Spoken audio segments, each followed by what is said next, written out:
Welcome back, everybody, to another tarot energetic forecast with me, Tor. I am an intuitive practitioner that work with tarot, sound, and energy. Every month, I sit down with my tarot deck, with my guides, with all the other intelligent forces that work with us from the more etheric field. I decided to sit outside today because in London we have a heat wave. It is like 35 degrees Celsius, so it is pretty hot. And wow, what a forecast for June!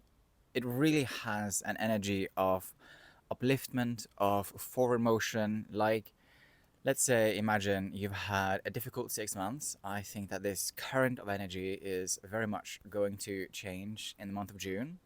And so the theme for this month is the Eight of Wands. As you can see on this card, this person is sitting on a horse, they're riding forward, they got determination in their face, and it's moving forward. The energy is moving forward. Finally, maybe you even had an experience of stagnation. I feel that in the month of June, this energy of stagnation is really, truly going to change. However, what we have to be mindful about is what is it that we are riding this horse towards? Like, why is this energy showing up now? The card that I pulled for this is the Ten of Cups. You know, the Ten of Cups has an energy of emotional abundance, a real feeling of completion, but also new beginnings, right? An energy towards the Ace of Cups, right? The energy cycle restarts again, but it has a good feeling to it, right? And I think what you need to be considering and what the Eight of Wands is asking and what the Ten of Cups is asking is, what are we riding this horse determinedly towards? The third card that showed up for us for this month is the Lovers, and this responds to the question of how do we navigate this energy? And I think what the Lovers is saying about how to navigate this energy is that it's all about how can what I'm riding towards be in service of emotional abundance? How can it lift not only my sails but everybody's sails? You know, I think that scarcity is a very old mindset. You know, it's an old, outdated narrative. There is enough for everybody if we believe it. We may have to release some greed that some of us might be holding on to. That's a really, really good thing. And so I think the Lovers are really asking us, how can what we are riding towards be in service of the greater good, right? How can we practice that abundance mindset?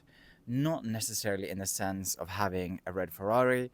It's much more about how can we make sure that I have enough, but also so does everybody else, right? And what is that we all have enough of? Like, how do we make sure that we are acting in the service of the collective good? And how does this show up in your daily life? Well, I think it shows up in small actions, right? So perhaps you have a big ambition, but how can you make that tangible and how can you make that be in service of your greater goal? What tiny action every day in June can you take before noon to make sure that you are journeying towards that upliftment of the collective good? And I think, you know, that's what these three cards are asking us about in terms of what are we going to use that energetic current, the energy, the wind in our sails, what are we going to use that energy to drive us towards? And I think that is meant to drive us towards taking actions that are in service of the greater good, leading to deeper connections with ourselves and also other people, to have trust, to be open-hearted, to be sensitive, and to be loving. Thank you so much for listening. And if you found this collective reading useful, hit that like button, subscribe button. I share these forecasts every month.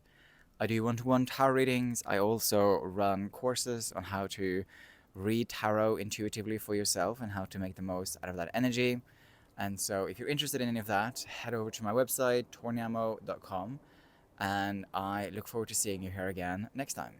Thank you so much for listening.